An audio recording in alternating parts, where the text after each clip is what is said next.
So let's see.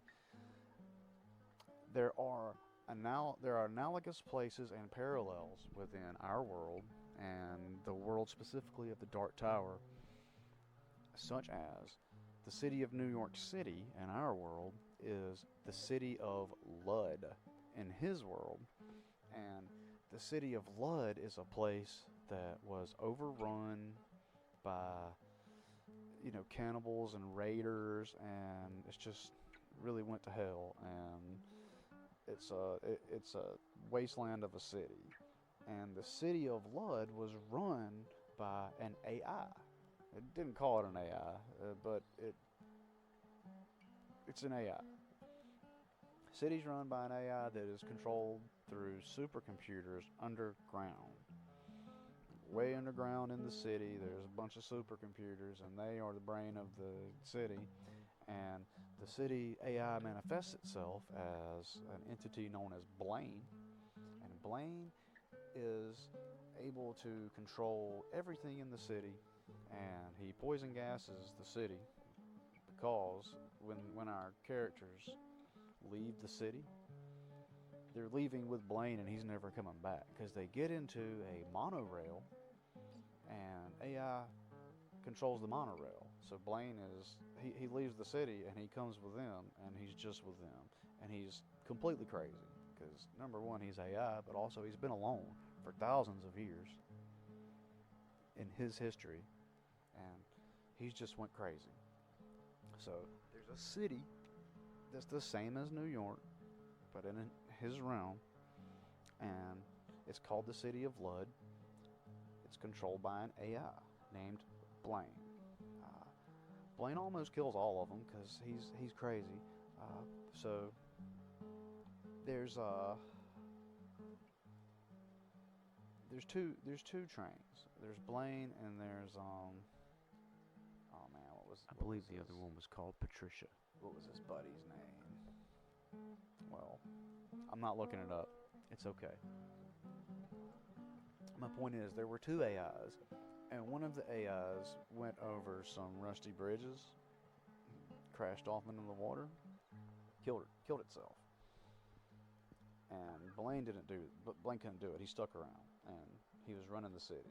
But when they came through, he said screw it and gassed the city, as one would, I suppose. Maniac. And left with them. Pardon me. So, yeah.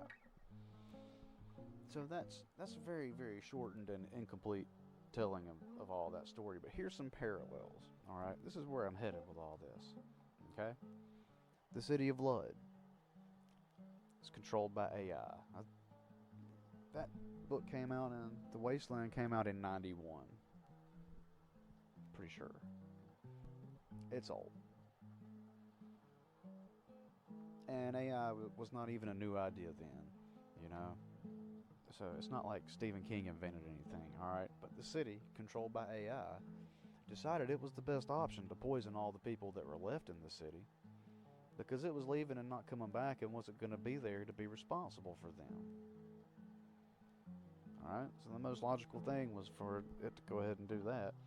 Number two, uh, there is something called the Wizard's Glass, and it's like a crystal ball, and when you look into it, it'll tell you the future, but it's a messed up version of the future, and it'll even tell you the present, and it'll even tell you the past. Like it'll tell you something, but it'll be twisted and messed up, right?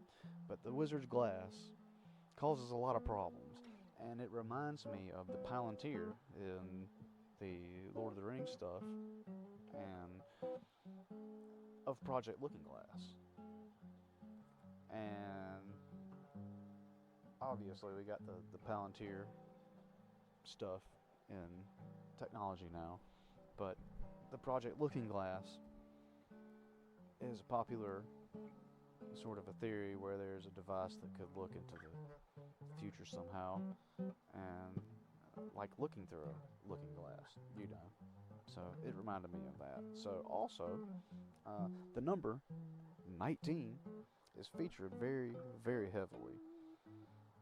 It's essentially something that they see popping up as a synchronicity. One of the books that I want to discuss is about synchronicity. The number 19 pops up all throughout all of their stuff towards the last 3 or 4 books. When he was really trying to tie stuff in together, like, I mean, he was just throwing stuff in there, like 19. It's saturated. The number 19. 19. 20 years ago, 19. One of the things that they do in The Wolves of the Kala, which is the 6th book, 6th book? 5th book? 5th book, is a dance called the Kamala. They dance a dance called the Kamala. The Kamala is like a rice harvest dance that they do culturally. This isn't in this village that they are saving. But in the book, it's an agricultural area at the base of some mountains, and they grow rice, and they're very I guess Hispanic, you know. In fact, in the 4th book, the coastal town they go to is more like a Mexican city or a little Mexican town than it is an American one. That's in as far as how he modeled it, and they got old oil derricks there. They're all rusty, and most of them don't work, but it's one of the reasons they get sent there is because that town is important because of the oil. And boy, sometimes, no matter where you go, some things never change, right? But anyways, these people grew rice, and at harvest time, they did this harvest festival called the Kamala, and they had a big dance, and like a party kind of a dance, and Gunslinger and his little group called the Tet, that's T-E-T, the Tet, they're sort of his posse. They come upon these villagers, and the villagers need their help, and it's right near harvest time, so they invite the Gunslingers, he and his group, and they invite them to stay and to help with the harvest, and also to maybe help them if they can. See, a gunslinger, if the gunslinger can help them, he has to. It's an honor thing. It's part of the code of the gunslingers. So if they're having a problem, he's got to help them. And, you know, if that means he falls on the journey to the tower in the process, he just does, because his belief is that he'll never get within 1,000 miles of the tower if he skips trying to help these people that desperately need some little bit of goodness, you know. And not that he's even, like I said, he's an anti-hero, so it's not that he's even a great guy. He's real grumpy, and he'll shoot first and ask questions later, and all of that, you know. But he represents the good, you know, the light. He just ain't always that nice. And so they invite him to the harvest party, he and his group, and he dances this dance, and they think there's no way that this outsider would ever know how to do the dance, or even about the history of it, and they don't give him a quiz. He just hops up there and does the dance, because he knows that that's what would impress them the most, you know. He hops out there and does their dance, and it blows them away. And the dance is called the Kamala. It has more to do with the generative process. Kamala. They say, "Come, come, Kamala," and over in the song, and it's about a rice farmer planting rice in the field, and then the field growing the rice, and then him harvesting the rice. But it's also about making babies, and so that's cool, I thought. But it's called the Kamala. There you go. All right, let's roll it. Of the Kala. Also, there is the actual wolves that are attacking. There is a appearance of them being Doctor Doom. They are robots dressed up like Doctor Doom, and they are attacking the villagers of the Kala, which is the village, and stealing their children. Because in that village, there are lots of twins. Almost every family has twins. And those wolves come every so often. Probably roughly every, like 19 years or something, I don't know. I'd have to check to be sure.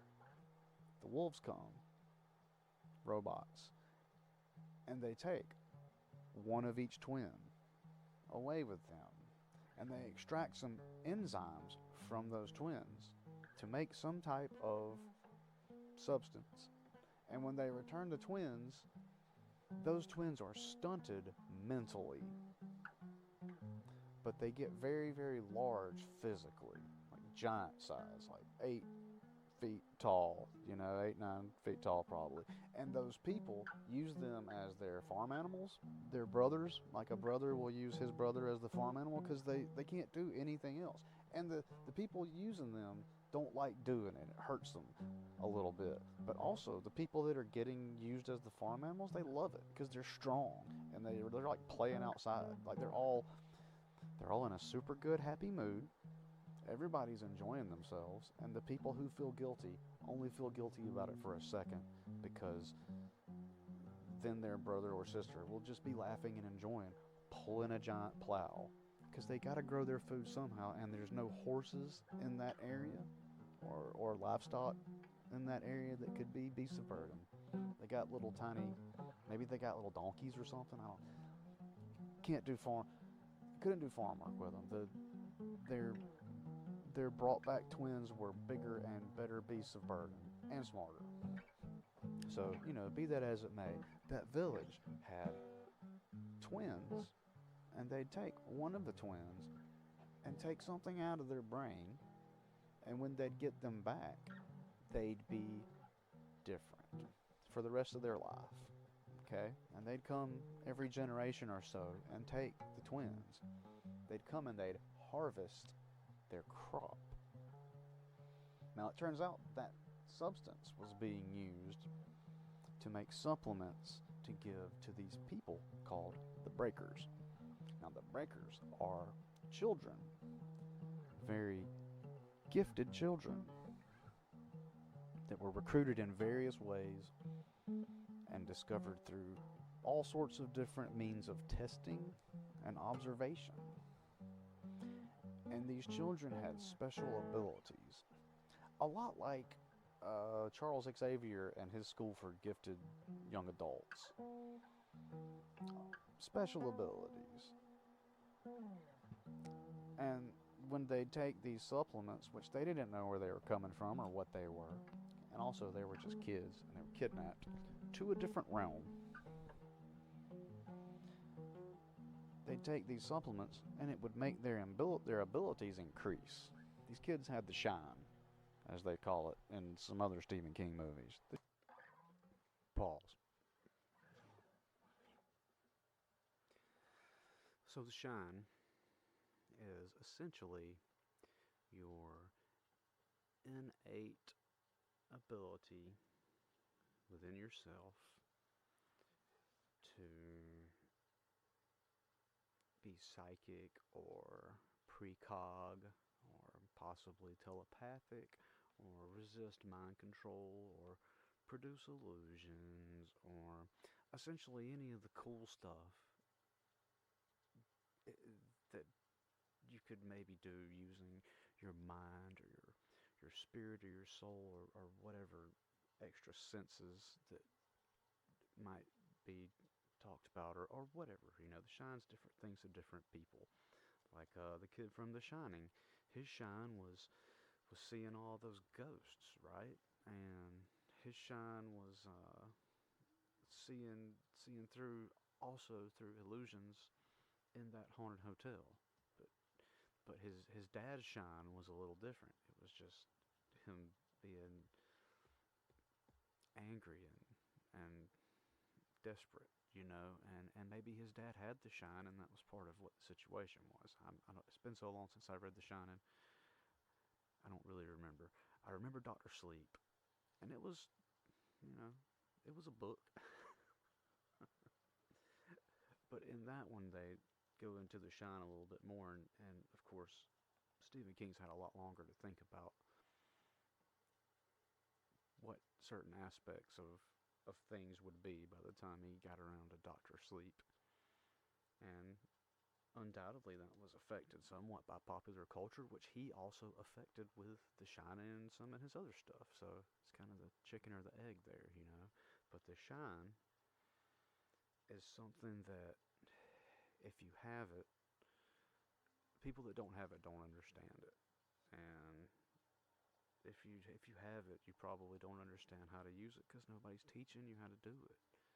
And so there's a lot of opportunity for people who have the shine to get bamboozled and hornswaggled and ran amok by people that tell them things and make them promises, and maybe even in some of the stories that he wrote, the people are lured in to to use their shine, sometimes just for the opportunity to do it, and sometimes by large amounts of money, because money is not an object to the people who are after the shine, because they ultimately work for the Crimson King.